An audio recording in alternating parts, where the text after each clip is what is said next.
Pen तालुक्यात ब्लास्टिंगमुळे मोठे नुकसान झाल्याचा गंभीर आरोप करण्यात आलाय। कावजी आदिवासी वाडीतील नागरिकांनी आता प्रांत अधिकाऱ्यांकडे निवेदन देत उत्खनन तात्काळ बंद करण्याची मागणी केली आहे। नेमकं काय आहे संपूर्ण प्रकरण, पहा हा सविस्तर रिपोर्ट।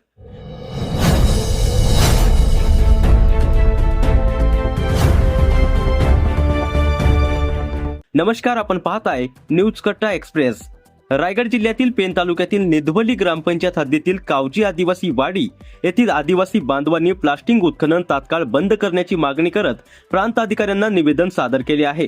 आदिवासी बांधवांच्या म्हणण्यानुसार 6 जुलै रोजी झालेल्या मुसळधार पावसानंतर सांकशी किल्ल्याची दरड कोसळली। या दुर्घटनेत आंब्याच्या बागा, सागाची झाडे तसेच घरांवर मोठे मोठे दगड पडून नुकसान झाल्याचा दावा करण्यात आलाय। स्थानिकांच्या म्हणण्यानुसार हे नुकसान सातत्याने सुरू असलेल्या ब्लास्टिंग आणि उत्खननामुळे झाल्याचा त्यांचा आरोप आहे। या प्रकरणी संबंधितांवर तात्काळ कारवाई करून ब्लास्टिंग उत्खनन बंद करण्याची मागणी त्यांनी प्रांताधिकाऱ्यांकडे निवेदनाद्वारे केली आहे। तसेच सातत्याने होणाऱ्या ब्लास्टिंगमुळे ऐतिहासिक सांकशी किल्ल्यालाही धोका निर्माण झाला असून भविष्यात आणखी दरडी कोसळून किल्ल्याचे नुकसान होण्याची भीती स्थानिकांनी व्यक्त केली आहे। प्रशासनाने तातडीने ब्लास्टिंग उत्खनन बंद करून योग्य ती कारवाई करावी, अन्यथा समस्त आदिवासी बांधव रस्त्यावर उतरून आंदोलन करतील असा इशारा निवेदनातून देण्यात आलाय। भविष्यात कोणतीही अनुचित घटना घडल्यास त्याची जबाबदारी प्रशासनाची असेल असेही त्यांनी म्हटले आहे। संदीपजी, आज जे तुम्ही जे निवेदन दिलं होतं कावजी वाडीच्या संदर्भात नेमकं काय होतं? निवेदन जे 6 जुलैला जे पाऊस झालं आणि त्यावेळी आपण पाहिलं की एक मोठी दरड कोसळली आणि त्या दरडमुळे कावजीच्या वाडीमधील 4 गावांमध्ये घरांमध्ये माती शिरली होती आणि त्यामुळं तिथल्या लोकांनी त्या लोकांना त्या चिखलामधून बाहेर काढलं। परंतु ज्यावेळी आम्ही प्रत्यक्षात त्या गावाला भेट दिली आणि सर्व लोकांशी जेव्हा आम्ही चर्चा केली तेव्हा लक्षात आलं की ती नैसर्गिक आपत्ती नसून एक मानवनिर्मित आपत्ती आहे।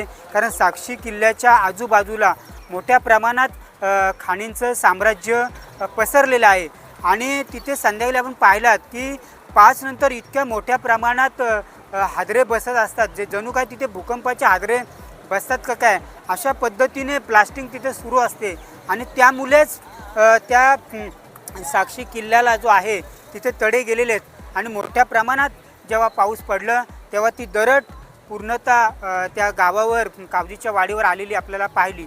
आम्ही आमच्या निदर्शनास आले आणि सर्व लोकांशी जेव्हा आम्ही चर्चा केली, ही सर्व ग्रामस्थ तिथली आहेत, त्यांच्याशी जेव्हा चर्चा केली ते सुद्धा एवढे सांगतात की मोठ्या प्रमाणात तिथे खाणींचं प्लास्टिंग सुरू असतं आणि तिथे हादरे बसत असतात आणि त्यामुळेच ती दरड कोसळलेली आहे असं इथल्या लोकांचं म्हणणं आहे।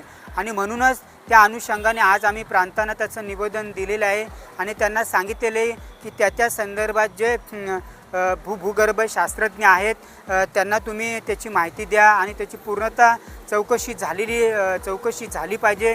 ज्या पर्यावरणाची परवानगी दिलेली आहे त्या परवानग्या दिल्या कोणत्या बेसिकवर त्या परवानग्या दिलेल्या आहेत? तिथे ऐतिहासिक असा साक्षी किल्ला आहे, तो किल्ला असताना सुद्धा परवानग्या दिल्या कशा? आणि मोठ्या प्रमाणात मानव वस्ती असताना सुद्धा ते परवानग्या कशा दिलेल्या आहेत? या संदर्भात सर्व गोष्टींची चौकशी झाली पाहिजे आणि ज्यांच्यामुळं ही दरड मानवनिर्मित दरड कोसळलेली आहे त्या सर्वांवर गुन्हे दाखल झाले पाहिजेत, अशा पद्धतीचं आम्ही निवेदन तिथे दिलेलं आहे। संदीपजी, भविष्यामध्ये हा साक्षी किल्ला राहील असं वाटतं का तुम्हाला? मला तर असं वाटतं की या साक्षी किल्ल्यावरच ही लोक उठलेली आहेत का काय? जर हे वारंवार अशा पद्धतीने ब्लास्टिंग झालं, कारण आत्ता आम्ही तिथे गेलो तेव्हा आमच्या लक्षात आलं तिथे सतत हादरे बसत आहेत, त्यामुळे हा साक्षी किल्लासुद्धा कोसळण्याची मोठ्या प्रमाणात संभावना आहे।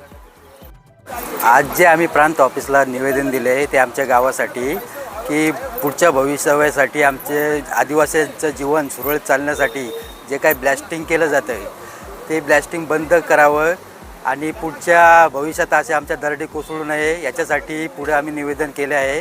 ज्याच्या पुढे निवेदनचं त्याही सरकारने त्यांनी लक्ष दिलं पाहिजे, ज्याच्यानंतर नाहीतर पुढे आम्ही आंदोलनाचा इशारा देण्यात आलेला आहे। साक्षी किल्ल्यावरच्या खाली तुमचं गाव आहे का? हो, साक्षी किल्ल्याच्या खाली पायथ्याशीच आमचं गाव आहे। मागं जी दरड पडली होती ती तुमच्याच गाव? हो, आमच्याच गावावरती कावजीवाडी म्हणून। अधिकाऱ्यांचं काय म्हणणं आहे? अधिकारी आश्वासन देतात आम्हाला, पुढे आता बघू काय काय प्रयत्न चालू आहेत ते। प्लास्टिक चालू आहे कसं हो सध्या चालूच आहेत.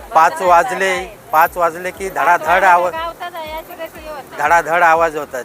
गावात राहूशी वाटत नाही, अशा परिस्थिती निर्माण होते. म्हणजे आता जी दरड जी पडली ती त्याच्यामुळेच पडली असं हो वाटतं. हो हो त्याच्याचमुळे गावांना लोकांना राहूशी नाही वाटत हो. गावात अशी परिस्थिती आवाज येतात तिथे. एवढी भयंकर परिस्थिती. हो एवढी भयंकर परिस्थिती. भीती वाटते काय तिथं राहायला? हा? भीती वाटते? काय परिस्थिती आहे?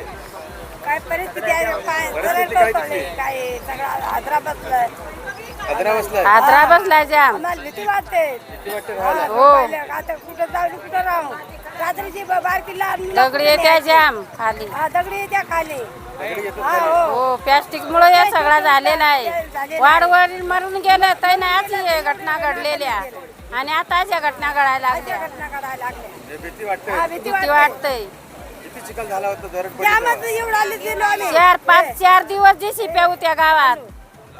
8 दिवस बाबा हो. आमचं सगळं हे घाण कचरा काढला थोडी घाण पोरे बाळा जायचे कुठला गाव तुमचं? कावजीवाडी. हे सांगशी किल्ला आहे तिथला काय? हा. हो त्याच्यात न्यूज कट्टा एक्सप्रेससाठी रायगड जिल्हा संपादक संजय गायकवाड. व्हिडिओ आवडला असेल तर लाईक, शेअर आणि कमेंट करायला विसरू नका. धन्यवाद. अशाच ताज्या आणि विश्वासार्ह बातम्या पाहण्यासाठी आत्ताच न्यूज कट्टा एक्सप्रेसला सबस्क्राईब करा.